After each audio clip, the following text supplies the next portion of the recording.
है, मैं खाता भी नहीं हूँ। मम्मी कह रही है खाने का अपमान मत कर, खाना गायब हो जाएगा। क्योंकि ऐसा पहले एक बार हो चुका है। एक कहानी सुनाता हूँ। एक बार शिवजी और पार्वती जी में कोई बात चल रही थी।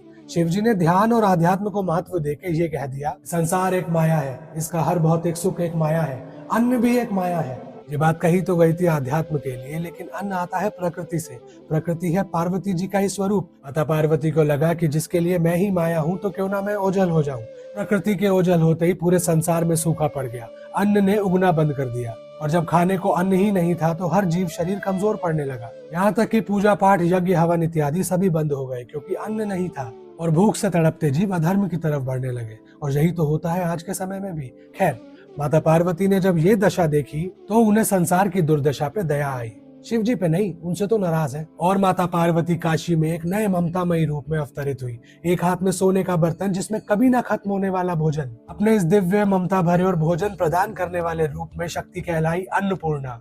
माता अन्नपूर्णा की आंखें जहां तक देख पाती वहां हरियाली वापस उग जाती, अन्न वापस उग जाता, और सभी लोग वापस से खुश हुए भोजन और अन्न को पाके।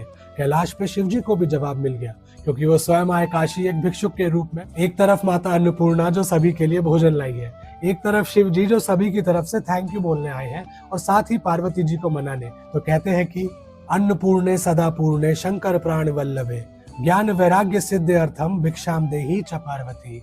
और माता अन्नपूर्णा ने शिव जी को भी भोजन दिया। साथ ही ये सीख भी दी कि हाँ, कि ध्यान और आध्यात्म से आत्मा का पोषण होता है।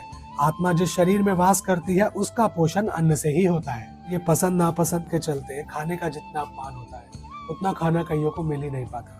आप ब्लेस्ड हो अगर आपकी थाली में खाना है तो। मम्मी ने अच्छी सीख दी, आज मैं तो टिंडे ही खाऊंगा। हरे कृष्णा। सारा मूड खराब कर दिया, टिंडे बनाए हैं। मैं